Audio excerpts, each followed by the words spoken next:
This is the Boeing 2707. It was the American hope of a supersonic passenger jet. It's a beautiful thing, but although costing around $1 billion to develop, it will never fly. The axe swung in 1971, but the nails in its coffin were forged over a longer period of time. But why? Was it some fiery disaster on the runway? Well, no. Surprising, it being a Boeing that was involved in all. The nails were much more along the lines of spiralling costs, Concorde ruling the skies, and public opinion on supersonic flight souring somewhat. One of the more entertaining causes for the 2707's demise was in 1964, when the Federal Aviation Authority tormented the city of Oklahoma for 6 months. But how did they do that? Well, by flying supersonic jets over the city, faster than the speed of sound, to generate over 1,200 sonic booms, just to see what the crack was about with all the intercontinental supersonic flying. Needless to say, the good people of Oklahoma City were not impressed. I won't give away any more because we've got a whole video to go into, and this is just the cold opening. So today we are looking at the Oklahoma City sonic boom tests. My name is John and welcome to Plainly Difficult. Today's video wouldn't have been possible if it wasn't for my Patreon, YouTube and Ko-fi members. If you want early access and ad-free access to the channel's videos, then you can from just £1 per month. And as always, the links will be in the pinned comment below.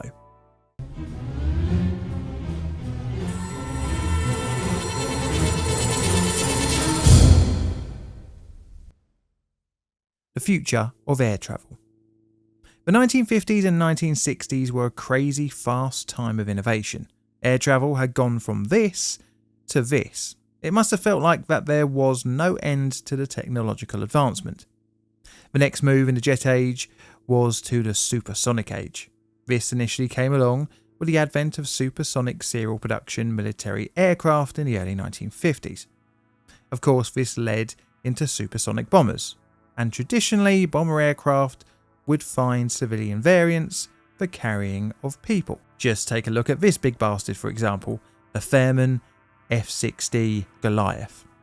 So it wasn't a surprise that post-supersonic exploitation, a few civilian faster than sound aircraft programs would be launched. After the British and French got all loved up and it seemed likely they would collaborate on a new passenger jet, later known as the Concorde project, JF Kennedy announced in 1961 that a US-led supersonic jet project would be part subsidised by the federal government.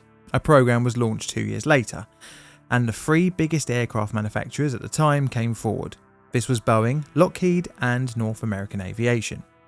Now, whilst all this was bubbling away, and the foreign Anglo-French project also chugging along in Europe, the prospect of supersonic passenger jets flying over American cities became a very real one. Thus, the Federal Aviation Authority wanted to assess what the US population would think of the new super-fast modern method of travel. This would require a real-world assessment to see how people perceive being bombarded with sonic booms. Now, where to do the testing? Well, why not pick a city with a strong reliance on the aviation industry? I mean, maybe they wouldn't complain so much. So, as stated in the report into the testing, the metropolitan area of Oklahoma City, Oklahoma was selected for study of community reactions to sonic booms because of many features favourable to such a study. Among them were some previous sonic boom experience, military and civilian propeller and jet operations, no irregular topographical features, structures and buildings of various types and ages, test aircraft staging area, as well as other technical characteristics considered necessary for the accomplishment of the program. The report also notes on the population of Oklahoma. Almost a third of all Oklahoma City residents have had a personal or family connection with the aviation industry. This extreme economic importance of local aviation is recognised by over 75% of all residents. So we can infer that the FAA and the Office of Supersonic Transport Development thought Oklahoma to be a sympathetic audience to the testing, on top of having a topographically useful area. Of course, they had no say in the matter, that was the people who lived within the city. So the city would be hit with multiple sonic booms a day, and a test pool of some 3,000 selected city residents would be interviewed to assess their annoyance of the booms. They were selected from 3 different distance groups off the flight tracks, at up to 8 miles, between 8 and 12 miles, and 12 and 16 miles. This was to guide future flight plans and policies. The aircraft planned for testing were the F-104 fighters, with B-58 bombers getting in on the action. A set route would be flown by the aircraft, which would cover densely populated areas, both rurally and in the city proper.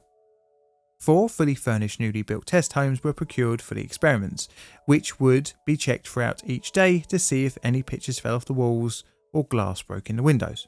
There was also a number of other houses that were rented by the FAA for other types of equipment for testing the effects of the sonic booms. So quickly, let me explain what sonic booms are.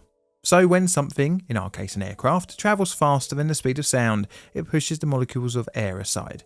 This forms a shockwave. The shockwave creates a cone of pressurized air which shoots out in all directions.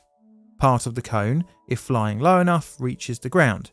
The sudden change in pressure as the shockwave passes creates the audible bang. And the amount of pressure isn't particularly massive, it's more the sudden change, as stated by NASA.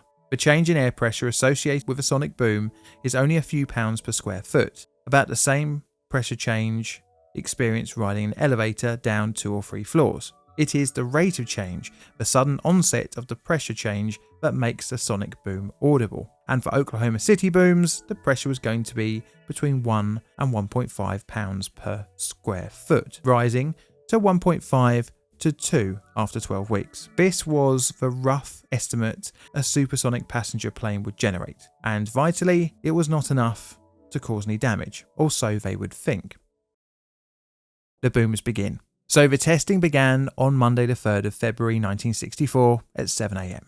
There would be 8 booms scheduled per day, with a few in the morning and the remainder in the early afternoon. The first aircraft flew along the pre-designated route at altitudes ranging between 21,000 and 50,000 feet, running at speeds between Mach 1.4 and 2. This was monitored along the route via ground engineers. The city had been informed of the testing, but no less it was a shock when the first rumbles hit out. For the first few weeks, the pressures gradually increased from 1 to 1.5 pounds per square foot. City residents went along with the testing fairly well, at least in the first few weeks.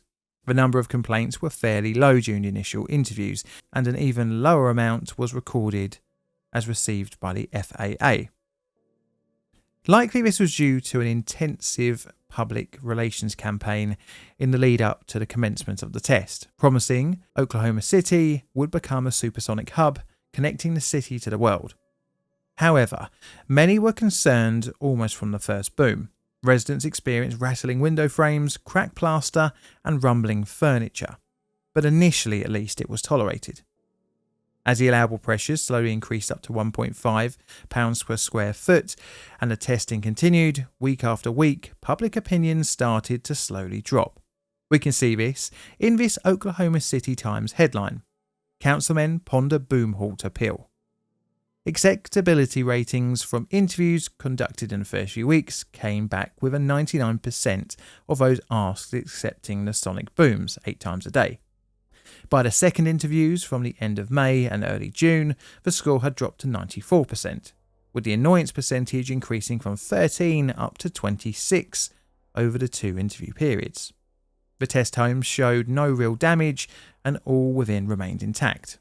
The timetable of sonic booms marked important parts of the day for some, with reports of people taking their lunch breaks after hearing the 12 noon passing flight.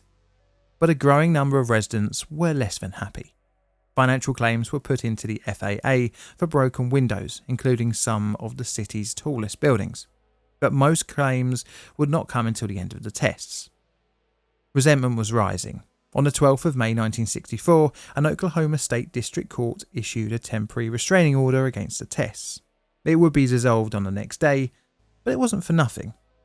And more complaints were filed with the FAA.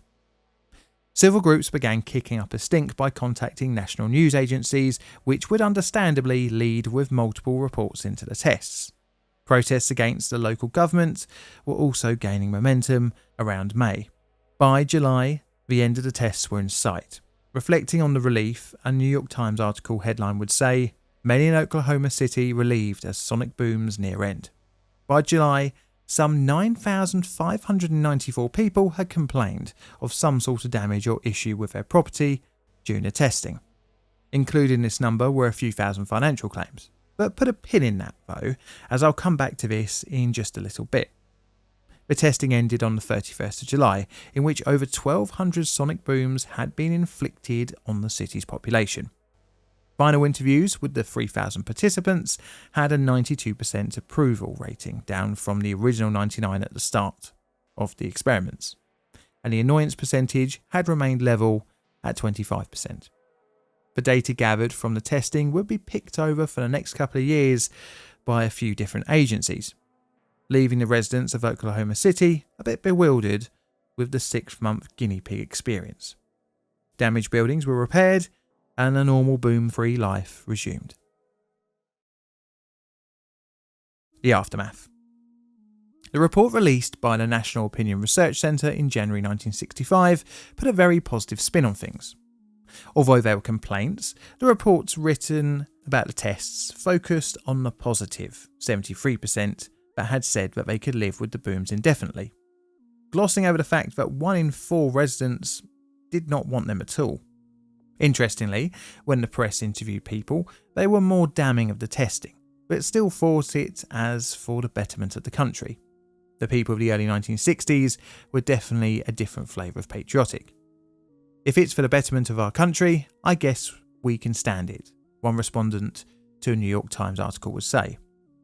Now, the reason why claims came in at the end was that people were waiting to see how much damage would occur. No point replacing a window to only have it smashed out a week later, as noted in a New York Times contemporary article.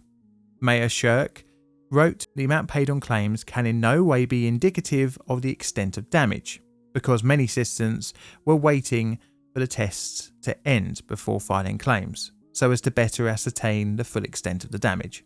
But arguably, some damaging complaints would have largely just been a footnote to a reported successful experiment, if it wasn't for the government trying to shirk any responsibility." So in total, only around 200 financial claims were actually paid out by the FAA, even though 4,629 formal damage claims were brought, costing around $12,000. Around 94% of all claims were kicked back, with the FAA claiming that the damage was caused by poor building quality. Leaving people out of pocket for repairs is not the best way to garner public support. It would lead to a class action lawsuit against the government, in which it would fight to the bitter end. It would eventually lose it in 1969, but the negative press it garnered would push public opinion against supersonic air travel. This, in combination with any form of program of supersonic travel, would require booms more than just the 8 times a day that Oklahoma City experienced, as flight schedules normally run like that. This didn't exactly convince the American public of the future of this type of air travel. The optimism of the early 1960s had dwindled by the end of the decade, and a supersonic passenger aircraft plan just became a little stale. This resulted in the death of the US program in the early 1970s and a ban on supersonic travel over land. But interestingly, supersonic travel still lingers. There is a new company planning on building an airliner called the Overture by a company called Boom Supersonic. Personally, the idea of an aircraft built by a company called Boom doesn't really appeal to me, but it will be interesting to see if the plan ever comes off. So this is my video on the Oklahoma City sonic boom tests. It's going to be a 1 on my disaster scale, and this is what I've got for my root cause analysis card. Do you agree? Let me know below. This is a Plain Difficult production. All videos on the channel are Creative Commons Attribution Share Alike licensed. Plain Difficult videos are produced by me, John, in the currently cold corner of southern London, UK. And all that's left to say is thank you very much for watching, and Mr. Music, play us out please.